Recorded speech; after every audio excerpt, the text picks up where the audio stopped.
Like the office they commemorate, presidential libraries are living institutions. Certainly it is my hope that the Reagan Library will become a dynamic intellectual forum where scholars interpret the past and policymakers debate the future. Welcome to the Ronald Reagan Presidential Foundation and Institute's virtual event series. To fulfill President Reagan's mission of making the Reagan Library a dynamic intellectual forum, our Center for Public Affairs Programming offers lectures and forums presenting perspectives on important public policy issues of the day. Each year, we bring you 20 to 30 events from politicians, authors, members of the media, business and military leaders, and more. Since the March 2020 closure of many businesses across our great country, the Reagan Foundation is now bringing its events online to ensure that we are still delivering world-class content, even if you can't get to our hilltop to watch it in person. In this week's Center for Public Affairs virtual event, we bring you multimedia superstar Sean Hannity. Sean is the host of the #1 9 p.m. primetime cable debate show, Hannity, a New York Times bestselling author, and the only remaining original primetime talk show host from Fox's launch. He has broadcast 1 hour of TV and 3 of radio every day for 21 years. Sean's last book was 10 years ago. For the launch, he came to the Reagan Library and broadcast both his television show and his radio show live from the Reagan Library and followed the shows with a book signing. We sold 2,600 books, every single copy we had on our property. So when we heard he had a new book coming out in 2020, we knew we needed to have him back. Launching just yesterday, Live Free or Die, America and the World on the Brink looks at America's fight against those who would reverse our tradition of freedom, a fight he says we can't afford to lose in 2020. Ronald Reagan once said, "Freedom is but one generation away from extinction," and his words have never rung truer.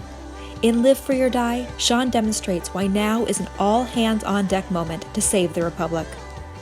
We now invite you to enjoy our virtual program, coming to you from our Air Force One Pavilion Leadership Academy Oval Office, with Sean Hannity and Reagan Foundation Institute Executive Director John Highbush. Sean, what an honor it is to have you here with us at the Reagan Library. Obviously not in person like 10 years ago when you set absolute records, but thank you so much for your time today to talk about what is just a dynamite book. So we really appreciate it, Sean. First of all, I want everybody to know, I have had, you were right, I remember we had an overflow crowd, and I think they actually had to cut people off and because the capacity was oversold. My memories of the Reagan Library and your friendship over the many years with me has been phenomenal. I was so looking forward to being there because I've had so much fun, being out there. I love answering questions, talking to people. I look at 3 waves of conservatism in the modern era, and the first one was Ronald Wilson Reagan. And I can quote him chapter and verse. I could tell you what the economy was before he took office, what it was when he left. 22 million new jobs created, longest period of peacetime economic growth in history. I still have all my lists in my head. Now, I can't remember who was on my show 5 days ago, but I can tell you that. But it was very special. Obviously, I think we're going to get on the other side of this pandemic sooner than later. And we see with Moderna and AstraZeneca, and we have already the manufacturers lined up to go. They're in final phase trials now that started last week with Moderna, for example, and there are others in other countries, in Israel and others.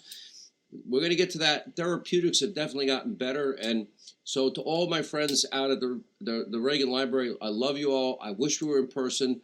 I'd like to maybe take a rain check for that part of it and come because number one, I miss In-N-Out Burger. And I miss being there. I had some of the best memories of my life, and I can't thank you enough for all of this. Well, when you were here 10 years ago, Sean, you set records. We really did have to have the police stop people from coming up the hill. We had over 5,000 people, and really something special. So you're invited back anytime, okay? We have other memories, too. I mean, we did the TV show from the hangar where Air Force One, the real one, is parked. Yeah, you did your radio show for, of course, 3 hours. You did your television show for an hour. In fact, it's a great segue into the first question I have for you, Sean, having read the book. You know, you're to this day one of the hardest working guys in show business. I mean, it's amazing the schedule that you keep in order to do the shows you do. But after watching all these years and the many millions of fans and all that, I always still feel like you're still kind of that construction guy at heart. You know, you have not forgotten those early days when you were struggling to make it in the business. And it's just terrific that you've remained that one guy that I think so much of America is in love with. So congratulations on that. Well, I appreciate what you say, but I want to answer this because this is important. Because I think everything is tipping in the balance in the final 3 months of this election. I really believe that with all my heart. This is by far the biggest tipping point choice election we'll ever have. I shudder to think if the stated policies of Biden and Bolshevik Bernie and AOC and others are implemented, it's predictable failure. I go into that in the book. Let me just say about my background. Whenever I want to complain, John, which is probably too often, and I think of my grandparents, all four of them came from Ireland at the turn of the last century, and none of them had a penny. And I think of my father grew up poor in Bedford-Stuyvesant in Brooklyn. His mom died just weeks after, giving birth to him from complications, sadly. And the poor guy my father was shuffled from family to family, very poor. And he, 18 years old, signs up, Pearl Harbor, 4 years in the Pacific fighting for his country. And it was such a big deal that when he came back, became a family court probation guy and waited tables on the weekend, that he was able to get a 50 by 100 lot, Cape Cod house, 3 older sisters, and 1 bathroom. Not exactly ideal if you're the youngest brother. And my mom, who grew up very poor in the South Bronx, then she became a prison guard. And she, for all the time I can remember, John, all she did was work 16-hour shifts. Why? So that myself, my 3 sisters, that we can go to get a Catholic good education. And they didn't take I remember maybe a half a vacation that we piggybacked with somebody else for a couple of days. We didn't take vacations. They didn't buy new cars till much later in life. And I know this. I know I stand on their shoulders. And that's why I never have a right to complain. I'm blessed beyond anything I believe I deserve. You want to talk about how Reagan would say it? We are the shining city on the hill. But he also gave this country and the world a warning, especially this country. America is but one generation away from extinction. Ronald Reagan said that. I believe in 3 months, that's what this election has now become. And for myself, what drives me, motivates me, I have a 5-alarm fire in my heart, my head, my heart, my soul, that I don't want this country to go down that path that is predictable failure. And I want every American, every single person in this country, to have the blessings of liberty for their children and their grandchildren, because that's what my grandparents and parents gave me. And we have a lot going on in the country. We have cities, I can mention them: Chicago, New York, Seattle, Portland, Los Angeles, not far from where you guys are, and other places. Atlanta had it for a while. That the number one role and job of any government official is to keep their citizens safe and secure.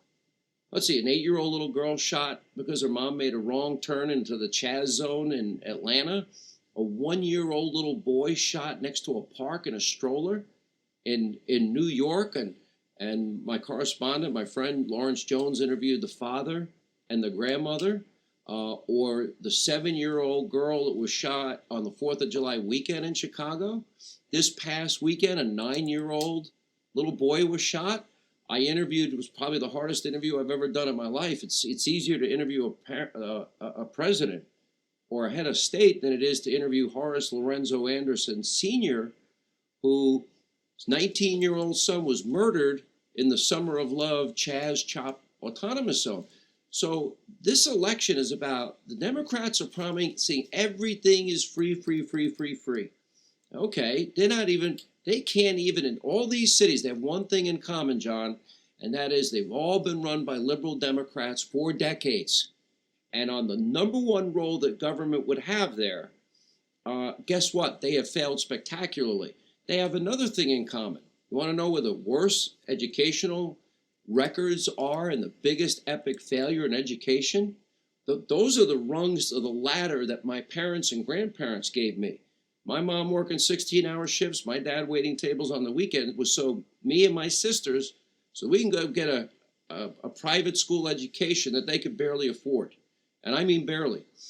And, you know, those are the rungs of the ladder that every child would deserve. Safety, security, a quality education. And if you want to know what Biden's America is like, look at New York, city and state. Look at Chicago, the city, Illinois, the state. Look at Portland, the city, Oregon, the state, Seattle, the city, Washington, the state, California. Well, you know better than anybody. I wouldn't want to be paying you 13.5% income tax on the most basic fundamental levels. And this cuts right to the heart of where we are in this election. They failed us spectacularly. You know, what did Biden and Obama give us? Obamacare? Millions lost their doctors, millions lost their plans. On average, Americans are paying 200% more. And there's 40% of the country, nearly 40%, that has only one Obamacare exchange option. That's a spectacular fail. So now we're going to believe the false promises of socialism. I love Reagan's line about I'm here from the government and I'm here to help you, or Reagan saying government is the problem. He was echoing the great pamphleteer Thomas Paine. Government in its best state and necessary evil, in its worst state an intolerable one. So the people that failed on safety, security, education, lied about Obamacare, you know, now they're going to promise education from nursery school through college free, forgive student loans free, guaranteed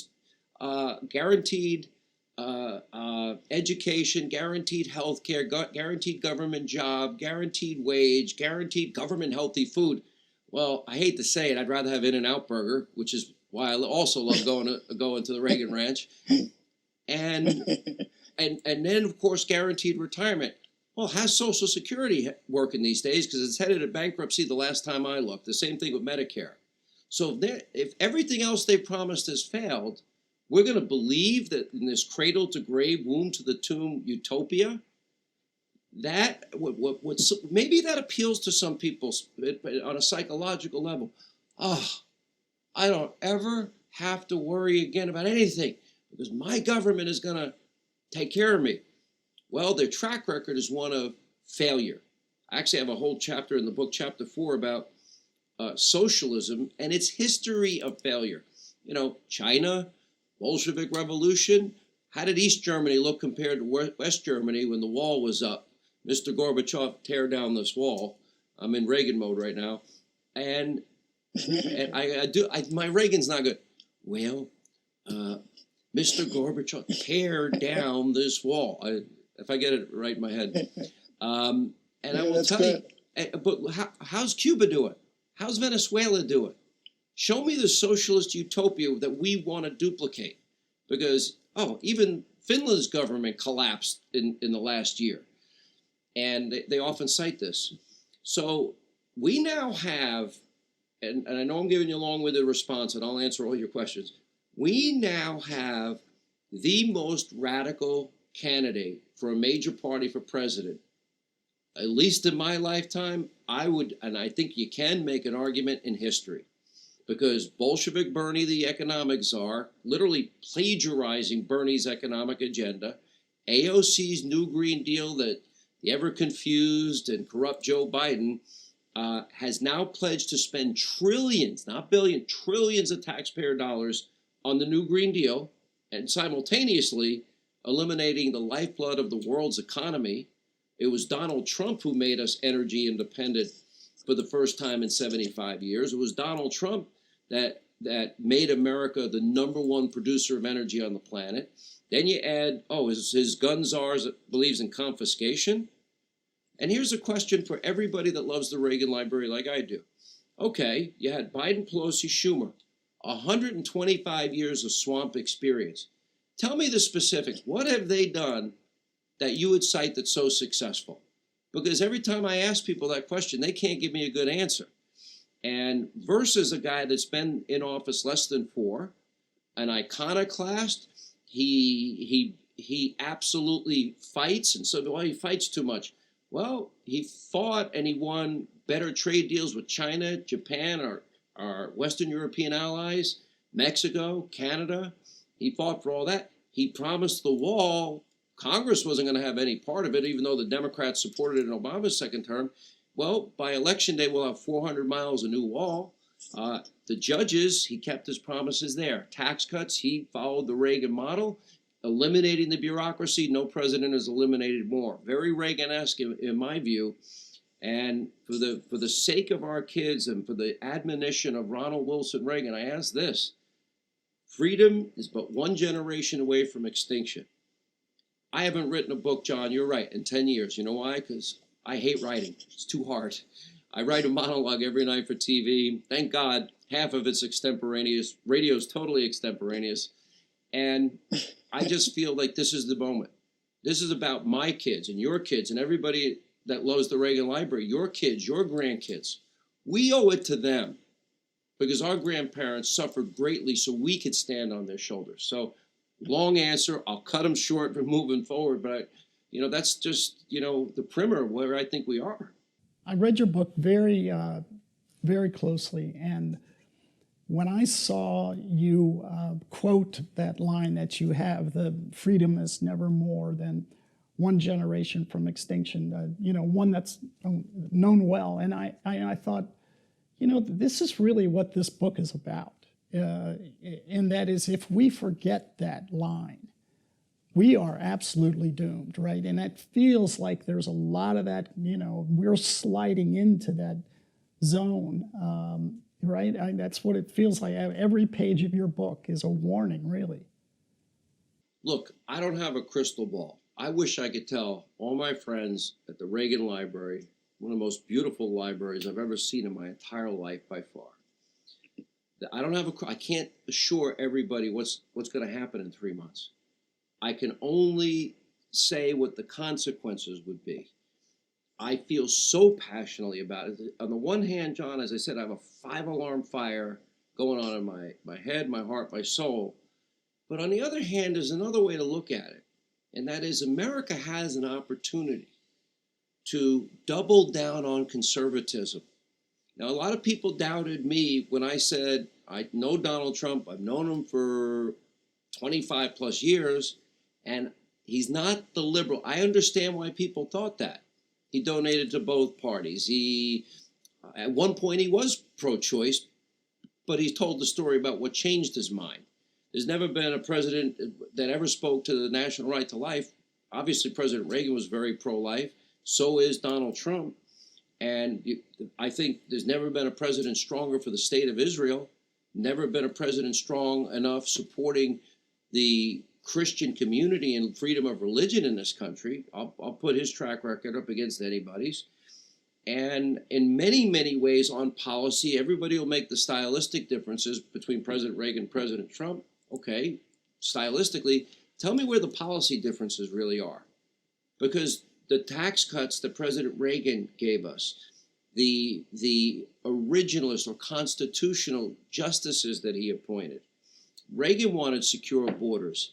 There was a famous quote of Reagan, I'm not going to get it right, no nation is secure if you don't secure your borders. The same on that. So, but the optimistic side of me is this.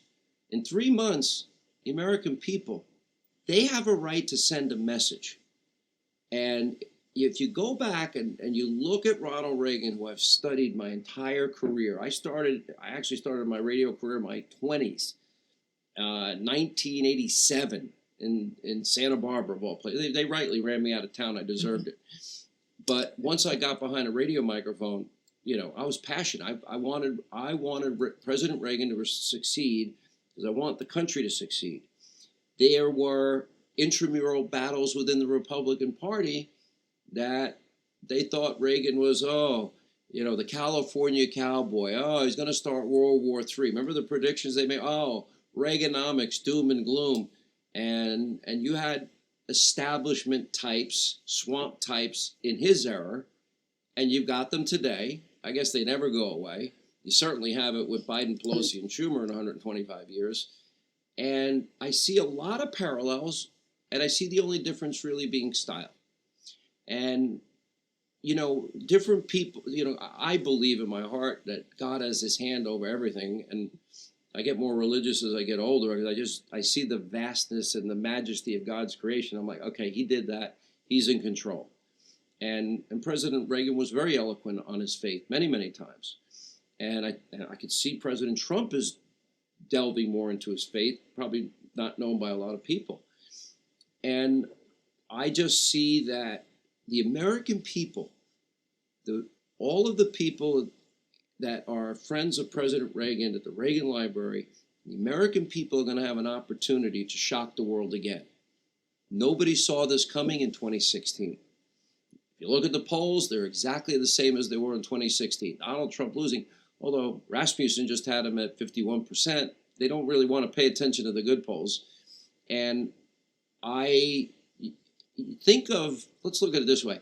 How great would it be if on November 3rd or early in the morning on November 4th, all of the people that have spent over 4 years since Donald Trump and Melania Trump came down that escalator, that the 99% of the media that just hates conservatism, hates Donald Trump, but they also hate we, the people.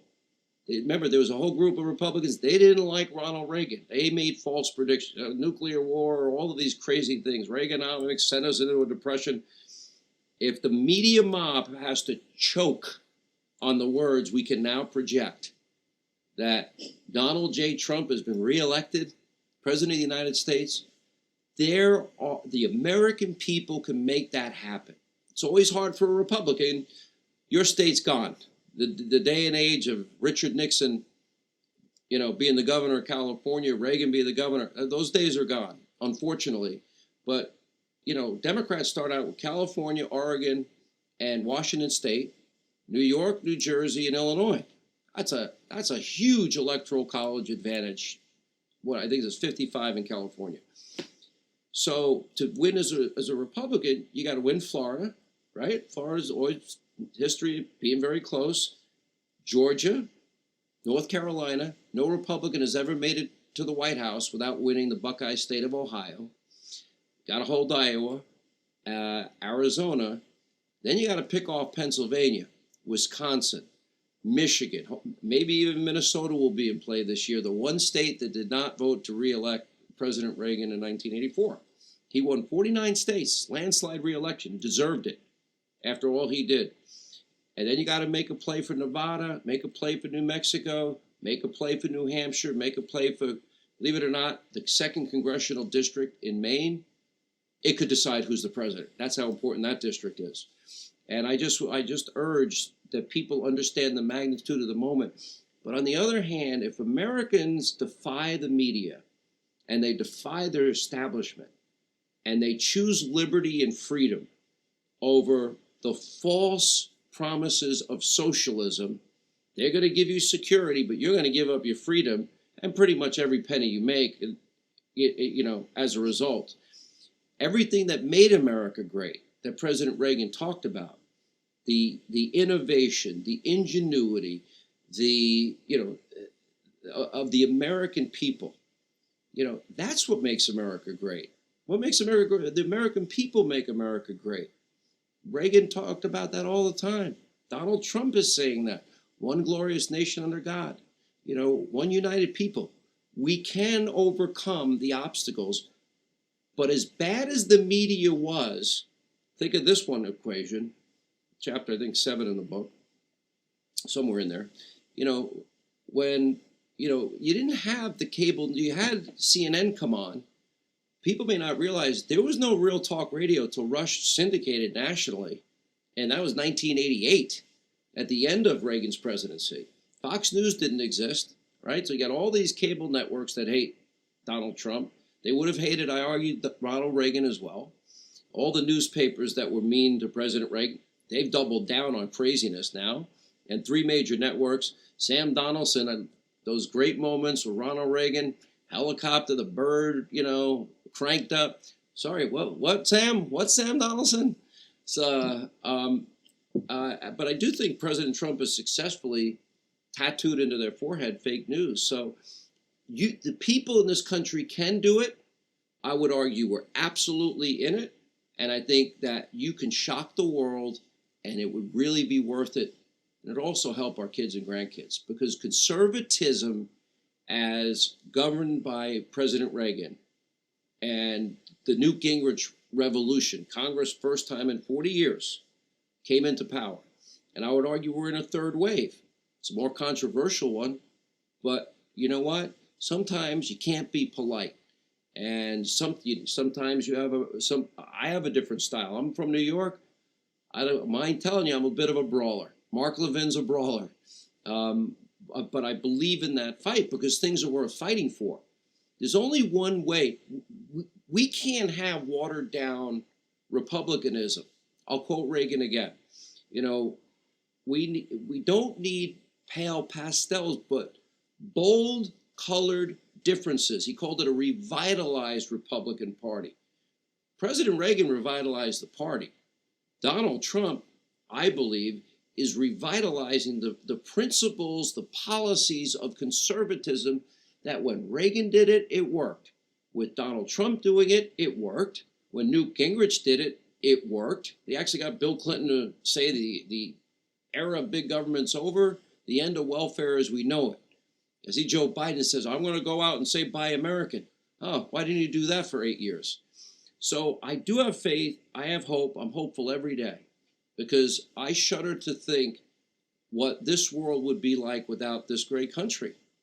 The country that provides hope and opportunity and has created a standard of living second to none, and we've shared it all and advanced the human condition, and also the country that beat back all of the forces of evil in modern day and earlier, 100 million souls at least dead in the last century, government tyranny, China, the Bolsheviks, fascism, Nazism, Imperial Japan, the killing fields in Cambodia. Now, more recently, America took on the role of defeating radical Islamism.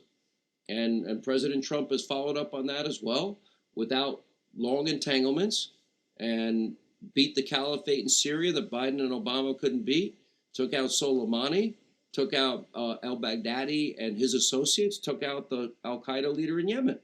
Those are huge accomplishments, John. And so another long-winded answer, but I am a talk show host, and you're very gracious to allow me to just kind of rant a little. But go ahead, go back to the questions. Well, everything well said, Sean. As I read your book, chapter 3, you go through a laundry list of all these woke issues, and you give it a term, Fantasyland is what you called it. And when you look at this list of stuff from the Green New Deal and everything you just mentioned, Sean, it makes one think that it's not possible to try to implement a program like that unless you wipe everything out and start all over. And it got me to thinking that perhaps that's what this 1619 project is all about. If you can convince Americans that, we were evil from the start, then it's a history that should be wiped out. And that's what lets these guys try to start all over with this laundry list of ridiculous stuff. Is that what you think's happening? Every question is amazing, and it's hard. I can't really give short answers to this because you're asking profound questions here. And I know it's not fashionable, and nobody did it better than President Reagan. Reagan brought back a belief in America. We went from the malaise, to wear sweaters in your house and gas lines to, the longest period, as I said, of peacetime economic growth, 22 million new jobs created because of Reagan's limited government, more opportunity, lower taxes. the top marginal rates from 70 to 28%. Rising tide lifts all boats, and it proved successful. And it's working again today. It did pre-coronavirus, and it'll work on the other side of it. There's no doubt about it. But you mentioned there's no country that is perfect. Let's start there. It just doesn't exist. I've quoted in almost every interview, and for those of you that heard me, please bear with me. But I think it's worthy of reiterating. And it's a friend of mine, Barry Farber, one of the great pioneers of talk radio, recently died at 91 years old. And he would always say that there's never been a country in the history of mankind that has accumulated more power and abused it less.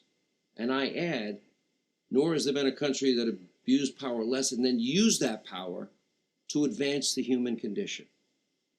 That's America. When we have a medical breakthrough, is America going to say, no, go get your own? No, we're going to share it with the world. When there's no more generous people on the face of the earth, if there's famine, if there's natural disaster, I don't care where it is in the world, we're there to help. And speaks volumes about who we are as a people. We're a good people. This is a fundamentally good country with great values driving it. And, you want to talk about Fantasyland. As I said earlier, I gave you the whole list, that those promises mathematically can never be fulfilled. 94 trillion in 10 years for the new Green Deal. Okay, well, we only take in 4.5 trillion a year. You do the math. If you have some version of Bolshevik Bernie's Medicare for all, or we're going to double down on Obamacare, that would be beyond stupid. It didn't work the first time. Those promises weren't fulfilled the first time. They lied to us. It would be a predictable disaster.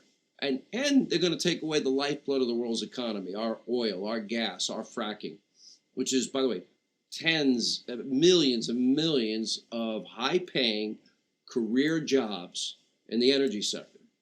And so, yeah, I look at all of this and, I'm back to where I am. It's these people are crazy. There's never been, think about this. If you know how we always look in elections and candidates will usually run to their base to win the nomination and run to the center for the general election. Well, Ronald Reagan stayed true to who he was. Donald Trump, frankly, so much more predictable than people ever give him credit, or the media. They act so outraged he does this and this. Well, that's what he promised to do, like Reagan promised to do. And, if their stated agenda is adopted, you'll see what happens. It will not end well for America. This time, I don't know if it would ever be able to go back. I think it's irreparable damage. Their stated policies will hurt and damage this country. And it's incalculable to me how bad it could be. There's your choice. Biggest choice election. Sean, do you think the media despises Trump as much as they do because it's personal and they just despise who he is as a man and his style and that sort of thing? Or do you think, no, that might be what's on the surface, but what's really underneath it all is that he's winning on these conservative issues. He's actually succeeding. Or is it probably a combination of both? It was interesting. A woman who's not a conservative was working for the New York Times, very, widespread. Barry Weiss, I believe is her name. And she's not a conservative, but she said, the New York Times has given up on half the country. They have no interest in understanding half the country, to get to the heart of your question. It's not just Donald Trump that they hate and have contempt for. And I could say this, the words that Biden used, his irredeemable, deplorable moments about, 15% of Trump supporters, they're gone, whatever. Or think of Peter Strzok and all that abuse of power. They spied on a presidential candidate and transition team and deep into the presidency of Donald Trump. And they did it using Hillary Clinton's bought and paid for dirty Russian dossier. And they said they cared about Russia collusion. They didn't care about Hillary's Russia collusion. But fundamentally, it's not just Donald Trump that they hate. it wasn't just Reagan that they hated. It's the people. Peter Strzok, we're the smelly, Trump voting Walmart shoppers. Okay, I will admit I like shopping at Walmart for a couple of reasons. Number one, they have everything, especially the super Walmart. I like Target, I like Costco, I like all those stores. Save money, have everything in one spot. It's awesome to me. Target, Kmart, I don't want to even forget anybody. Or Hillary Clinton, how revealing is it irredeemable, deplorable? Irredeemable? Deplorables, just why? Because you disagree with us? You don't like? They have contempt. Or Barack Obama's comments about bitter Americans clinging to their God, their Second Amendment rights, their Bibles, and their religion. Okay, I'm guilty. I'm a Walmart shopper. I absolutely believe that there is a God that influences, that gave us this gift of life. Any gifts we may have is a gift from him. And yes, I believe in our Constitution, all of it, every bit of it. Yeah, I believe that the Bible is God's word to his people. My personal belief, America was founded on Judeo-Christian values. And, religion, my faith has helped me a lot. Deal with people that hate my guts every day. So I think they also have contempt for all of us. And maybe President Reagan, maybe we'll look back and we'll have a discussion, hopefully 4+ years from now, where Donald Trump finished his presidency, and maybe we'll see a lot of similarities that maybe people aren't picking up now. Ronald Reagan was hated by many in his time. And I think the same with Donald Trump. I also think that they hate the people that supported President Reagan and the people that now support President Trump, like myself. And I've supported both of them. The first vote I ever had was 1980. It was for Ronald Wilson Reagan, my first vote, presidential vote. Yeah, well, I think you were about 19 years old at the time, right? If I have my dates right. 1961, I'm at the end of December. It might have been 18. I don't remember, but I know I voted. I remember. I'd stay up late at night, John, and I'd listen to the crazy talk radio. My father gets so mad, turn that radio off. I'd be like, okay, I'll turn it off. He'd go back in his room. I'd hear him stomp into his room. Coast is clear, and I just put it on again a little lower. I was an incorrigible child, but anyway. It seems ironic to me, Sean, that the media that loves to hate Trump so much is the very same media that he, in essence, has saved in these last 4 years. I mean, he's the one that's drawn tens and tens of millions of eyeballs now to, whether it be a cable TV station or a newspaper, what have you. I mean, the media's come back alive during the Trump presidency, which is just ironic. Establishment media, they are nothing but state-run propaganda TV, and I'll tell you what else. They lie, they smear, they slander, they libel, they besmirch, character assassination. Look at how they treated that poor kid, Nicholas Sandman, who's going to be a very rich kid because he's not a public figure. I'm a public figure. I don't have, we have Times v. Sullivan. And the media, that's the 99%. But think of this. This is how good this time is. Rush started syndication in 1988, right? All right. Rush was looking at a forest with not one tree cut down. He has to forge that path. He's the Babe Ruth, I always say, of talk radio and modern day conservatism in media. Create 200 stations around the country, talk radio in 1988. Now there's 3,000+, the number one format in all of radio. Add satellite radio to it. Add this other factor though. President Trump gets to bypass them all. He's now combined Twitter, Instagram, Facebook, well over 200 and some odd million people that he reaches on his own. He probably doesn't even have to do any interviews if he didn't want to, because he'd get his message out that way. Now, so what they don't understand either, and this is going to be funny to watch, I'll make a prediction right here and now. The day that Donald J. Trump leaves office is the day that their media conglomerate let the clock start ticking. Because in spite of hating him every second, minute, hour of every day. I'm even convinced if he cured cancer that they'd impeach him for it. But their business model, what do they do next? They're not going to hate Joe Biden. They're going to cover for his lack of mental alertness, which is now getting a little scary in my view. It was fair to ask Ronald Reagan in 1984, okay, he's going to be older. Killer line, I will not let my opponents, youth and inexperience, be a factor in this campaign. Walter Mondale laughed, slam dunk, it was over. Done. Thank God. 49 state re-election. So, you know, just to finish the thought, is we now have media outlets that frankly we never had available. Thank God Rush forged that path. We that followed behind him have been very blessed. Me, Mark, I know Mark's such a big friend of the library, and so many others of us.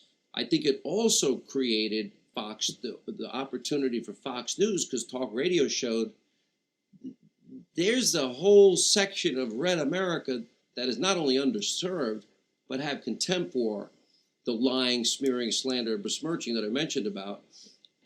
But the modern media, old media, the conspiracy theories, John, that they told, it was not only a hoax, they went with it every day. Trump-Russia collusion. Now we know under oath from the House Intelligence Committee, get into some of this in the book, they knew early on. You'd ask any of Clapper or Sally Yates or Andrew McCabe, did you have any evidence of Trump-Russia collusion? No, we didn't. Peter Strzok, no evidence, none whatsoever. Lisa Page, Peter Strzok said there's no there. In a 9-month investigation, she said, nope, we didn't find a single thing.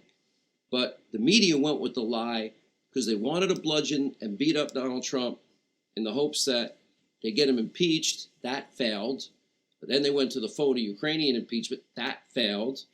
And now, watch the anger and vitriol.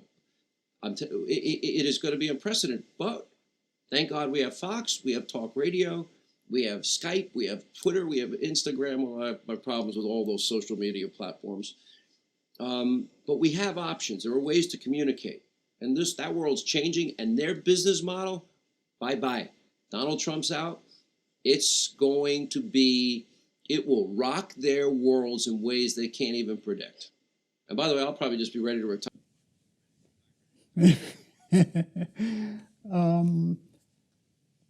Sean, do you think there's still the so-called silent majority out there? And this is one of the reasons that when we see, as of late, poll after poll that shows Trump behind, as they're reporting, are there a lot of people that are, they really are supportive of Trump, but, you know, they're not going to tell a pollster?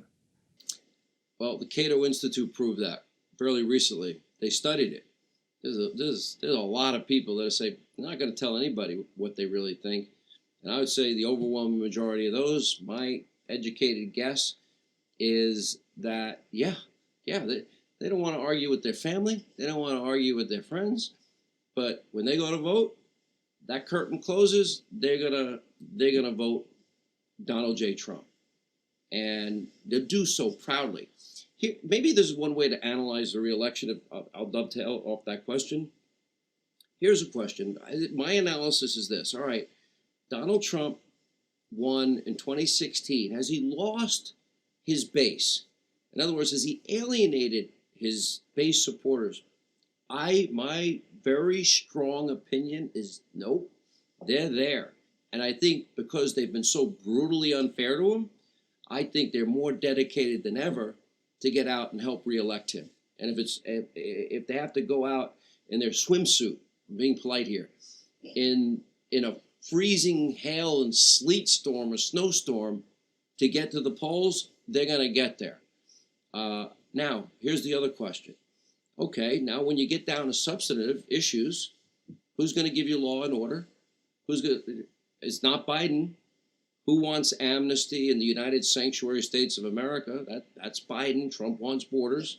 Who's saying they're going to raise taxes? Well, that would be Joe Biden and Bolshevik Bernie as economic czar. Who is he going to appoint to the court? They're not going to be originalists. They'll be judicial activists that believe in legislating from the bench. That's bad for the country and demolishes co-equal branches of government. That would be the role of the legislative branch and the executive branch, not the judiciary. Then you get to the energy issue, which I keep going back to. That will, in and of itself, devastate, demolish the economy. Every issue, foreign policy, go through the list. There's never been a bigger choice. And so I keep going back to that. But I'm very hopeful in the American people. I'm not as optimistic as President Reagan was. Like him, I'm Irish, but I always think, all right, what's the next whatever to drop on your head, So, but I believe in the American people. They'll make the right choice. Okay. Do you think, Sean, that the Democrats feel that they've got President Trump between a rock and a hard place on the coronavirus, in the sense that they know in order for him to get reelected, we've got to get this economy moving again and get the country back on its feet. However, of course, it's just too dangerous to do that because of the virus. So he's stymied, and they'd like to see nothing more than that. Is that how you're thinking about it? Again, we're back to the fundamental unfairness. This is why the mob and the media, as I call them, they are by far the biggest campaign contributor to the Biden radical, extreme, socialist Democratic Party. They just are. And it's the overwhelming majority of them. So when you talk about coronavirus, I think we have to ask some serious questions, and we should have a real debate over it, because I'll put Donald Trump's record up against any Democrat on the coronavirus. Let's start with the first identified case, John, was in the United States, January 21st, this year. Okay, we now know China lied to the world, the worst pandemic since 1917 and 18, the Spanish flu. And, 10 days after our first identified case here, Donald Trump was in the Oval Office. I talked to people that were in the room. My sources tell me that were there. He brought up the issue of the travel ban. Not one person was supporting the idea. He said, I'm going to put the travel ban in effect. Okay, what did Joe Biden say 10 days after the first case? That it was hysterical, xenophobia, and fear-mongering. Okay, let's stop let's freeze frame that. 10 days after the first identified case, Donald Trump puts a ban. Joe thinks it's xenophobic, hysteria, fear-mongering. Okay. Is it even possible? How do we calculate out how many Americans did not contract that virus at a time where we now know we really had been, PPE didn't exist? How many, I would argue hundreds of thousands of more Americans would have contracted the virus. Remember, the initial estimates were we could lose 2.5 million Americans here. Which gets to the issue, why did the economy shut down? What were the rest of the Democrats doing? Oh, let's see, they just impeached him in the House, and they were in the middle of a trial in the Senate.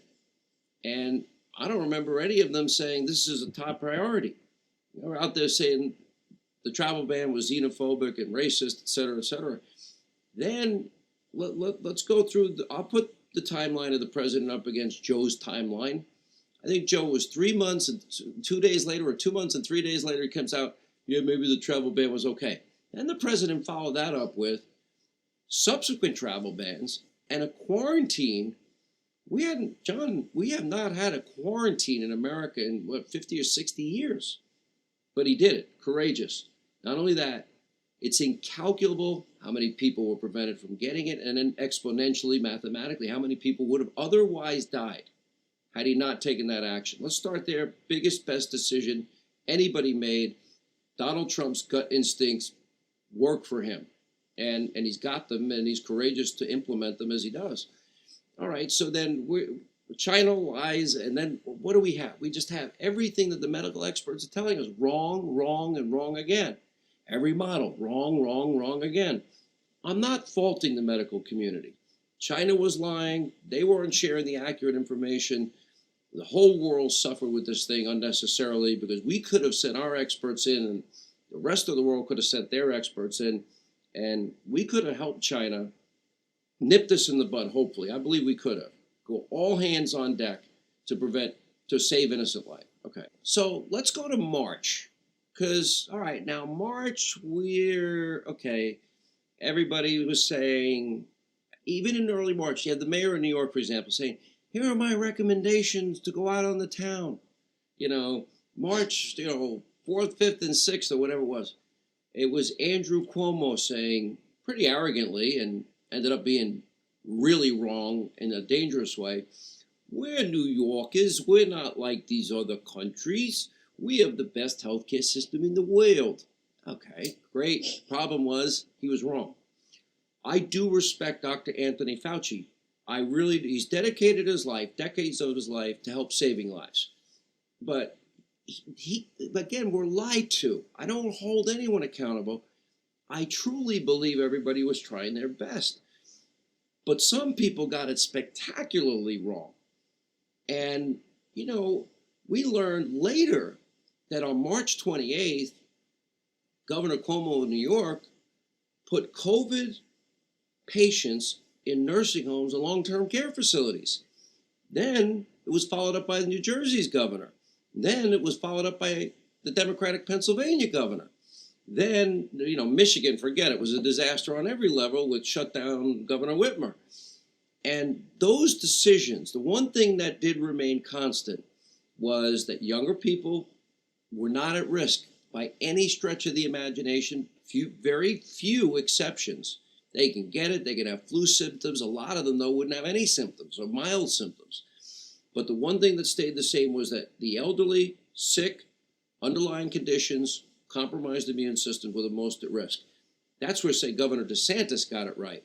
And I'll even say, look, I'll give props in some regards to Gavin Newsom. I think he went overboard in terms of shutdowns, et cetera. We've had this Sun Belt resurgence that I believe is plateaued and now beginning its decline. And if we follow the pattern of New York, New Jersey, Connecticut, and other states, it will have a precipitous decline. The curve seems to have flattened now, which is great. But if you look at the total number of deaths in Florida and the total number of deaths in Texas, each state individually, you compare it to one of the worst days in New York, that number is lower because they did protect the elderly. The mobilization, I know in Florida, every department in the state of Florida was mobilized to go to the place called the Villages, America's friendliest hometown, or go to nursing homes, long-term care facilities. So Donald Trump then did something that the world's never seen, and he's never going to get credit for. It's sad because the media is corrupt. He didn't send COVID-19 patients into nursing homes like these four governors did. And then what he did is, now it's getting real. And what did he do? Well, first we have Operation Warp Speed towards a vaccine. It used to take 6 years to break down the sequence of a virus. We did it in 6 weeks. Likely, according to Moderna, AstraZeneca, we're gonna have a vaccine. We've improved dramatically therapeutics. I can't even believe that we would politicize hydroxychloroquine. But there's L.A. by the way, Cedars-Sinai. Dr. Daniel Wallace. He's written 400 peer-reviewed articles. Largest lupus practice. He wrote the textbook on lupus. He has been on every rheumatoid arthritis, group that you can. He's probably knows more about this 65-year-old drug than anyone else in the country. And also wrote a letter on April 6th of this year to the president of the White House saying, okay, I've been doing this drug 65 years old. I have the largest practice, inherited the largest practice. This is what the drug that I have prescribed all these years. And he literally goes into, I've never had a single case of any complication. And then he said the recommended dose that people were saying for those with COVID-19, that the risks, his words, not mine, I'm not a doctor, were nil. You might get a skin rash, but nil. And then we had, he was also an expert in anti-malarials and had written extensively about that. So we knew about that. All right. So that's that side of it. That's the politicizing. But the president in New York, and I remember when it was Saturday, John, it was like I was in my backyard. I live in Long Island, and I felt the cloud. I mean, I was out on my porch, and I'm sitting there, and I was talking to my friends that work in the medical community. I have many friends that do here in Long Island. I think it was like a 36 or 48-hour period where they had 18,000 new confirmed cases just in Long Island, not even New York City. And my friends are saying, we're getting overwhelmed, we're getting overloaded. And I relayed, all information I was getting anecdotally and elsewhere to anybody that would listen to me. And in spite of all of that, the president sent you guys the mercy, sent the comfort to New York Harbor. He built the largest hospital in the country, the Javits Center, 3,000 beds. He converted them. Well, first he manned all of them. No personnel from any New York hospital. They got to stay in the hospitals. He manned those hospitals, built those hospitals. Then they asked, the governor and the mayor asked, can you convert it to COVID-19 patient capability? He did that for both the Comfort and the Javits Center and other hospitals. Manned all of them, provided every ventilator, because New York State, Cuomo's own National Task Force on Health, they said peak week of a pandemic, you're going to be 15,783 ventilators short. He didn't buy a single one. He came back with, well, give me recommendations. How can we better make use of the 2,000 we have? And then he's screaming, where's my ventilators? Well, why didn't you listen to your own task force? Same recommendations were for New York City. And he provided all the ventilators. We never ran out. All of the masks, the gowns, the shields, the gloves, the medicines, whatever was needed. We never ran out. Got a little close at times. The Defense Production Act was utilized, etc. And thank God that he did all of that, because that saved lives.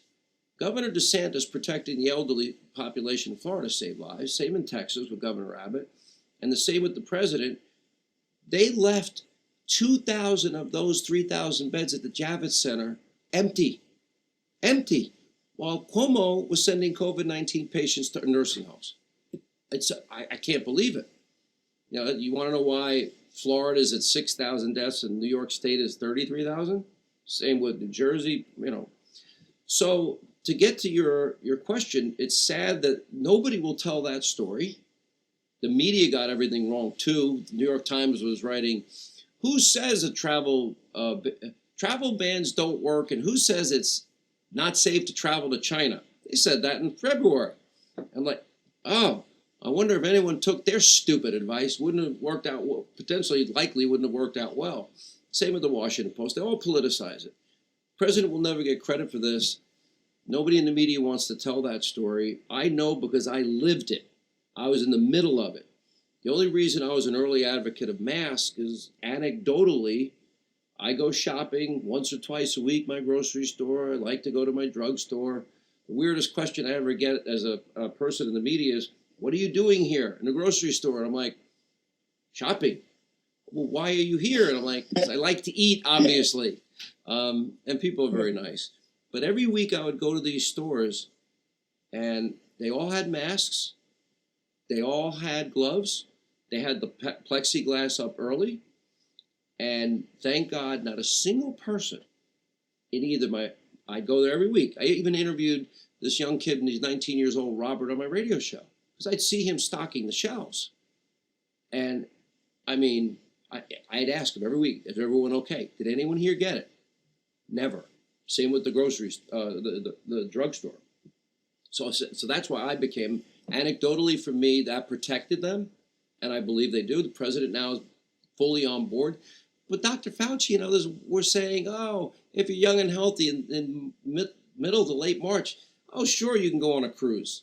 He didn't do it on purpose. I'm not blaming him. He's dedicated. He saved lives over the course of his career. And the same with the media got it all wrong. They all got it wrong. And Cuomo got it wrong, and de Blasio, but they had a spectacular fail in that. They didn't produce any of the PPE. They didn't build a ventilator. They didn't listen to their own task force to be prepared.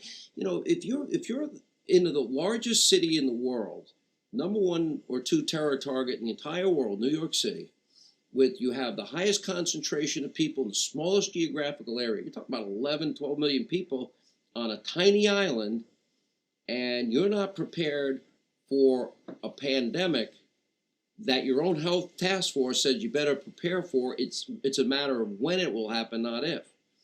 So again, you get to compare and contrast. I think it was, in my opinion, nobody else will say this for those at the Reagan Library. The biggest, the largest, the biggest, and historic mass mobilization, medical mobilization in the history of the world. And it worked. Now we're on the verge of, okay, we've got, as I said, we've got the vaccines in the works, and we also have in the works better therapeutics. Remdesivir showing promise. You know, the first study that the media ran with on hydroxychloroquine, guess what? They had to retract that study. Oh, they figured out that the guy that wrote it, which was easily Googled, had zero credibility. They retracted it. The study by the Henry Ford Health Center that came out that said, oh, hydroxychloroquine actually cut the mortality rate dramatically if taken early. Nobody ever talks about that either. Why? Because Donald Trump liked it. You know, they can't like it. And the same with, oh, we support securing the borders, except when Donald Trump wants to build a wall. Then we don't support it. But, you know, remdesivir, we have better ways of treating it. We've learned things about steroids for the lung complications that people have. Anyway, I'm glad you asked the question. Nobody will ever talk about this, and I lived it. I was in the middle of it, and I know we're on the back side of it. And I was warning people there will be rebounds, there will be hot spots. We're getting better at dealing with them. I wish we didn't deal with China's lie. China, their irresponsibility, their lying to the world, cost all of these lives. You know, and I don't see any Democrat that lifted a finger. They even, when we're doing the first aid package, they tried to put in every single Democratic wish list. You know, let's stack the courts. Let's abolish the, whatever it was. I don't remember at the time. The Electoral College, and I'm like, no, how about we just take care of American citizens that are suffering through no fault of their own, get them over the hump. Let's get this economy open again. Now, think about this too. If the economy fully shut down, if the farmers didn't farm, and you have plenty of farmers in California, if the packers didn't pack, the truckers didn't truck, New York would have had no food and no PPE. The manufacturers kept manufacturing the PPE. So I guess people can second guess, was it right to shut the economy down? The country was demanding it. The country was demanding it at the time. Now that we have, it's called President Trump's initiative, Operation Warp Speed, I do believe this could, if this ends the way things are looking, it would be the fastest, most amazing rush from the beginning of a pandemic towards a vaccine or more therapeutics. There's new stuff that is coming out. Convalescent plasma, the president talked about it in the last week, showing a lot of promise as well. I'm not the doctor. Consult your doctor. Sean Hannity's not telling you what to do or take. But long answer. But I think one of the important questions, because it shows how phony the media is, they'll never give them credit, and they protected the governors that made the worst decisions. It's pretty despicable, actually. A couple more questions, Sean.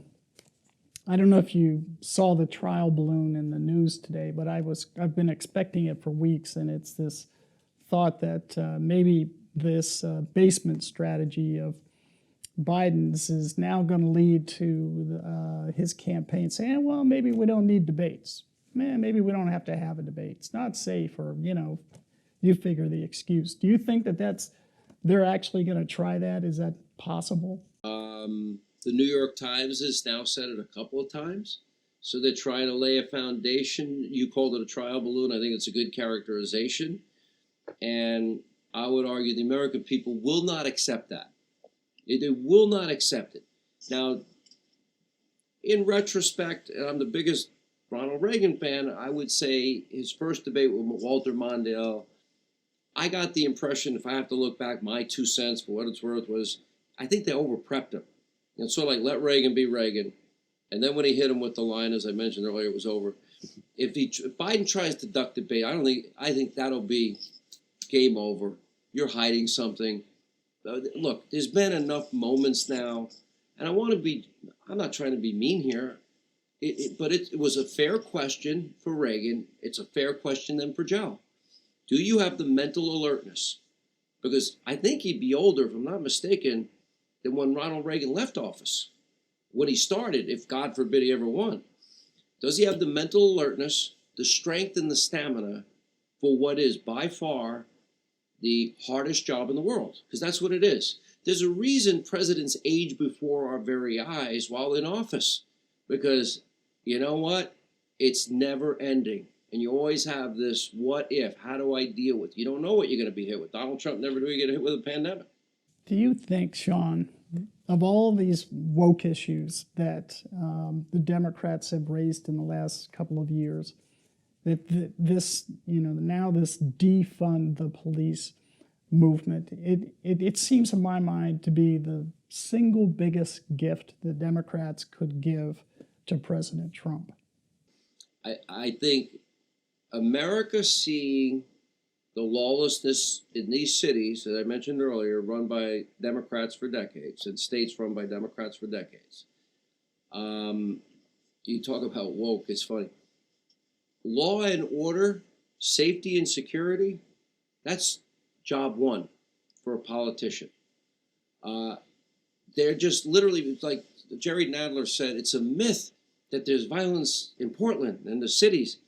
I'm like, oh, so the 2,000 cops that have been hit with rocks and bricks and canes and bottles and Molotov cocktails, those that have been shot, those that we've lost 14 cops, over about 2,000 or so injured, and you're going to tell the American people that's not real? Again, 9-year-old killed last weekend in Chicago, all these weekends. So I think they're making a mistake. The other mistake I think they're making is I think Joe Biden going so hard radical left is a sign of weakness, because he knew he didn't have Bernie's base shored up. He knew he needed AOC. He knew, okay, that takes moderates out of it. So he's he's never said a supportive word about the police. He's attacking the police, but I would argue that 99% of police officers in every community, they, number one, absolutely risk their lives to protect and serve their communities. And I think most Americans, I don't care where you live in this country, you want to live safely. And a lot of cities are not safe. So that's a big issue. Last question, Sean. You remember the days when Republicans, certainly with Reagan and some thereafter, we used to care about the deficit. We used to care about the national debt. And I know there's been this recent huge tranche of spending that's had to occur to try to get the economy moving again, et cetera. But in your mind, is there a way back for the Republican Party to care about smaller deficits, which means smaller government? It just seems like we've lost our way there. I know that was what President Reagan wanted. If I recall, you can correct me if I'm wrong, I think as governor of California, he did have the line item veto. He requested it a lot as president, never got it. That would be key. I've always been a big advocate of what we call the penny plan. Okay, penny plan is simple. You cut 1 cent out of every dollar government spends, and pre-corona, and that's all you have to do. And no baseline budgeting where you build in 7, 8, 10, 15% increases in every department. How about we keep spending at a minimum? President actually said something that nobody really picked up on. He goes, well, maybe we should have the nickel plan. Cut a nickel out of every dollar. As the economy will come back, I believe, strong. I believe he's right, stronger than ever. We're already seeing numbers that we never expected. I thought the numbers that we've been seeing in terms of consumer confidence, employment, growth, retail sales, all of these things, I didn't think we'd see them till August the earliest. And we ended up seeing them in June. So we see it. Americans they're dying to get back to work. If you hated working before, you stayed home, you got miserable at home, let's go to work. I'm so happy to get back to work. Yeah. So I think the nickel plan, that's an intriguing idea to me. The other thing, thank God, interest rates have stayed historically low. That will help, but there's got to be limits. Once we get this thing under control, the Republicans do need to go back and now put in place the fiscal discipline and the president has discussed it. So I believe that that'll happen. Good, good. Sean, the hour's gone by real quick, as I knew it would, and it's because it's been an hour. But it's gone so fast because it's a fast read as well. What a great book, Sean! Really, congratulations and best of luck to it. I just wish, as John, you as go I said forward. at the beginning, I wish I could be there. I love the Reagan Library. I'd love to be sitting across from you in that room right now and then going out to see a great group of fellow Americans with In-N-Out Burger. I actually like a lettuce wrap. They call it animal style with the chopped onions. You have this whole secret code stuff about how to order at In-N-Out Burger. And I'm hoping that even though we can't do it now, thanks to all of you that joined in on this virtual. This is not what I wanted. This is not what we had planned. John can tell you I planned to be out there and wanted to see all of you. Hopefully we can do it in the future. You're very gracious to give me the time. Freedom is but one generation away from extinction. That's what's at stake in these 3 months. So to you, thank you. You're always such a gracious host. You have been all these many years. And I love the people out there, and let's shock the world. And I'll quote Ronald Reagan to leave. So America will be the shining city on a hill, and continue to be, hopefully, in perpetuity, God willing. So, thank you, Sean. Thank you so much. Thank you so much. You've been so generous. We appreciate it. And to all my friends, hopefully I'll see you soon. Thank you. Thank you for joining us for today's virtual programming event. We hope this conversation has inspired you to share what you've learned with your family and friends, and that you'll join us again for an upcoming event. And let me offer lesson number 1 about America. All great change in America begins at the dinner table. So tomorrow night in the kitchen, I hope the talking begins. And children, if your parents haven't been teaching you what it means to be an American, let them know and nail them on it. That would be a very American thing to do.